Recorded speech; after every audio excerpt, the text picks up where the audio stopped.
So what we're going to cover is a 4-step framework, and it's the framework, just grab my book, that I outlined here in my book, or detailed in my book, called How to Be a Diva at Public Speaking.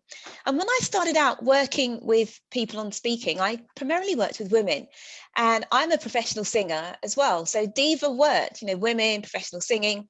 However, as I did more and more of this work, I started to work with more men as well. So luckily for me, diva spells a couple of other words, and I'll tell you what those are in just a minute. But what does the framework cover? Well, first of all, being dynamic is all about your delivery, and it's about making sure that you do not bore your audience. And there are lots of different ways to be dynamic, which we'll look at today. Then inspiring is about storytelling and making sure that you add enough emotion, even if it's in a work-related story or a business setting. You're still talking to human beings, and human beings are motivated by stories and by emotion.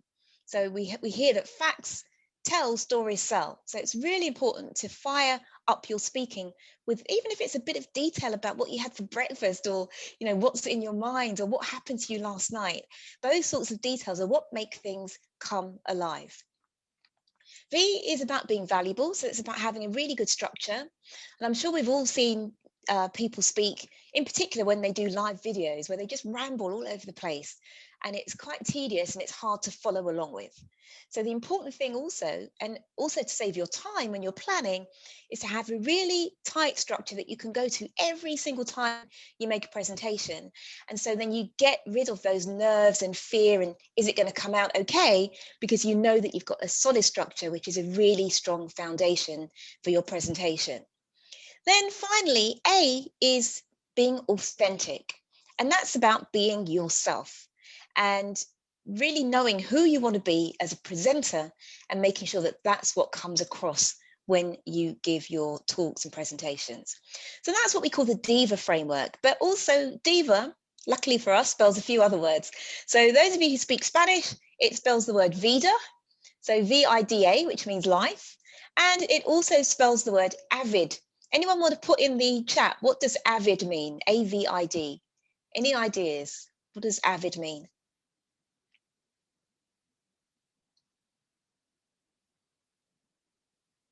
Any suggestions? What does the word avid mean? A-V-I-D? Able, yep, thank you, Anna. Yep, any other suggestions? Eager, says Claire. Dania says enthusiastic. Yeah, absolutely. So avid means keen, eager, someone who wants to get at it and wants to make things happen. So you can be an avid speaker, so a keen speaker. You can be a Vida speaker, someone who's got lots of life. You can be a diva speaker. It all is the same framework.